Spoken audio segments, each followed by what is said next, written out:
Warning, 40,000 volts now in circuit. I am not jealous. It is a human emotion. Chili dogs with the works. You're the best, Rosie. You betcha, Mr. J. Go that way.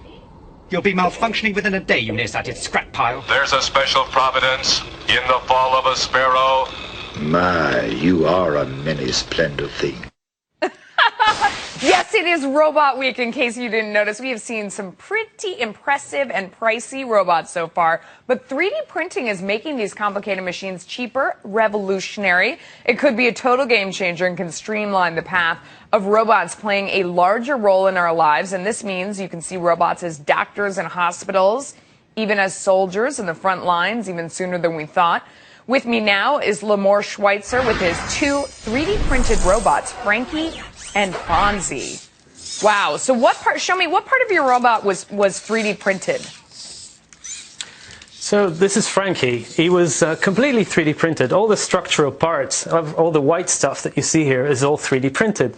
The black boxes are servo motors, but everything else is 3D printed. How long did it take? The design took about 9 months. It was just an exercise in showing how 3D printing technology can have an effect on the robotics industry. And what is the point of that robot? What does he do?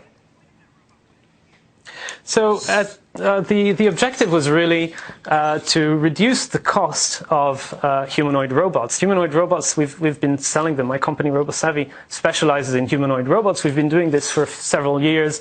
Our customers are primarily universities and advanced hobby robotics engineers. We wanted to bring humanoid robots to a wider audience. And desktop 3D printing has evolved so much in the past couple of years, we thought, why not create a robot that is completely 3D printed and reduce the cost and make it accessible to a much wider audience? So how much would that robot cost to print then? How much did it cost you altogether? Because we had some phenomenal robots on yesterday, one that was a teacher's aide, and it was great, but it was $16,000 to start. Obviously, it would get cheaper over time, but that one, how much would it cost to get? So the main cost is the servos. So the servos would be about, in this case, about $1,000. The plastic would be $10. It would take 2 weeks to print, so you would have some cost there in time, and there's a lot of cost in time and labor, but the overall cost is about $1,200 in parts that you would have to purchase. So what kind of robot could you print? What job would he do? I mean, why, other than that he's cool and fun and could dance and entertain people, what would be the purpose of me printing that robot for myself? So the purpose at the moment would be primarily entertainment, because the state of things at the moment are such that you wouldn't be able to do much with him except for sort of entertainment, video game extension, things, make him do interesting little errands around the house. But the idea is to bring it to a wider audience and get much wider array of brain power and use cases, and eventually develop bigger robots that can do a larger variety of things, and eventually maybe replace humans in different roles.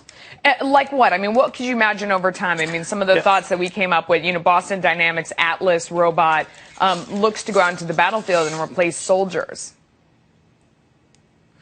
That's right. So the Boston Dynamics have been developing humanoid robots with a huge budget, and there are other universities that have developed large-size humanoid robots also with quite a large budget. The small-size robots are more affordable, but they're primarily used by university students, PhD students. It's a very complicated task.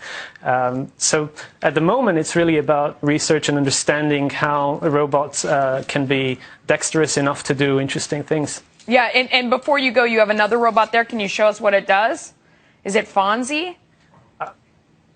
Yeah, the robot is called Fonzie. He's actually, his head is 3D printed, but his whole structure is actually made in metal. He's originally a robot that was designed for a fighting competition in Japan. It's called Robo One, where hobbyists gather together and fight it off with their little humanoid robots. Okay, so we've modified Can he move the for robot. us real quick before we run out of time? Yes, just a second.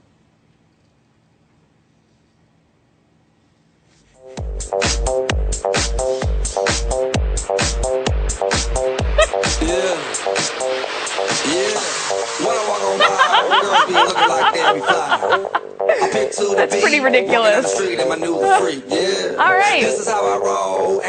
Well, I don't know. I think Fonzie is drunk, but we appreciate him anyway. Thank you so much for coming on the show. We appreciate your time. Have fun with those robots. Thank you. All right.